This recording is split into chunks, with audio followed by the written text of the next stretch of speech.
میلاد النبی اگر منا رہے ہیں تو تعلیمات کو بھی سن جانے کی کوشش کیجیے. میلاد النبی منا رہے ہیں تو پیغمبر انسانیت کی انسانی قدروں کا جائزہ لیجیے.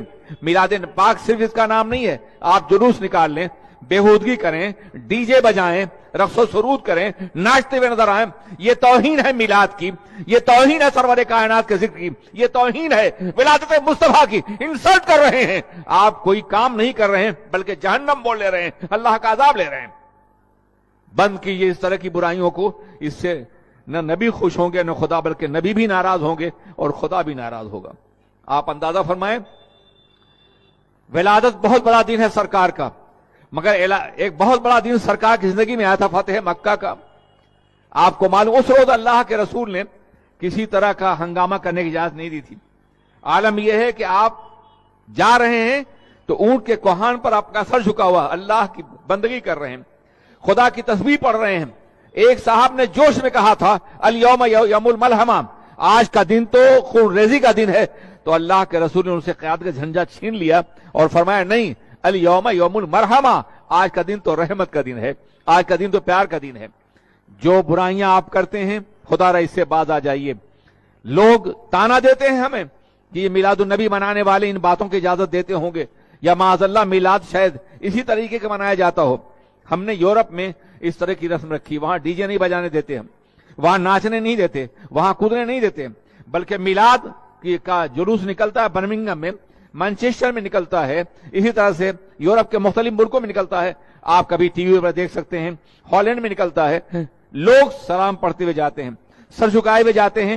کچھ کتابچے انگلش اور ڈچ میں ہوتے ہیں, جرمن میں, جو غیر مسلموں کو تقسیم کرتے ہیں, اور ایک مٹھائی اور ایک پھول ہر غیر مسلم کو تقسیم کیا جاتا ہے, اور رسول پاک کی رحمت اور ان کی حیات کا تذکرہ ہوتا ہے. ہم نے میلاد کا خود وہاں رواج دیا ہے. وہاں نئے نئے لوگ آ رہے ہیں, لیکن جانتے اس کی برکت کیا ہے؟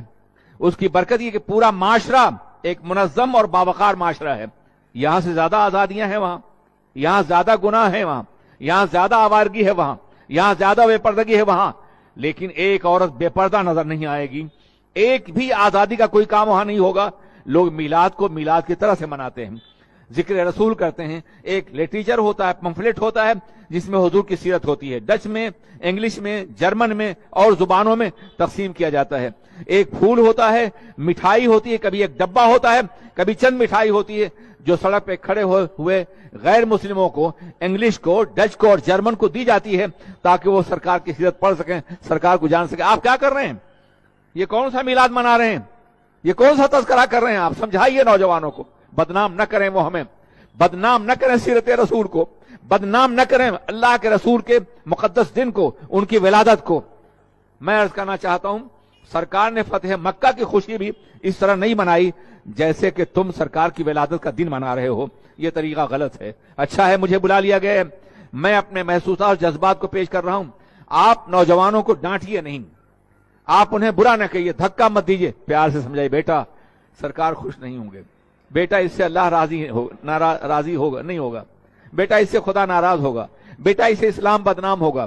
اس طرح بیٹا کہہ کر کے پیار کے ذریعے انہیں سمجھائیں. انشاءاللہ دھیرے دھیرے یہ بری رسمیں دور ہو جائیں گی. آپ سختی کریں گے, آپ دھکا دیں گے, آپ نکالیں گے, وہ اور سختی کریں گے. نوجوانی رد عمل کا زمانہ ہوتا ہے, ری ایکشن کا زمانہ ہوتا ہے. ایکشن کی ضرورت ہے, ری ایکشن پیدا کرنے کی کوشش نہ کریں.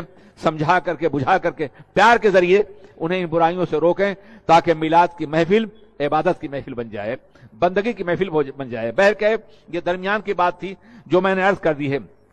اللہ کے رسول علیہ السلام نے یتیموں سے پیار کرنے کا سلیقہ عطا فرمایا کہ جو شخص یتیم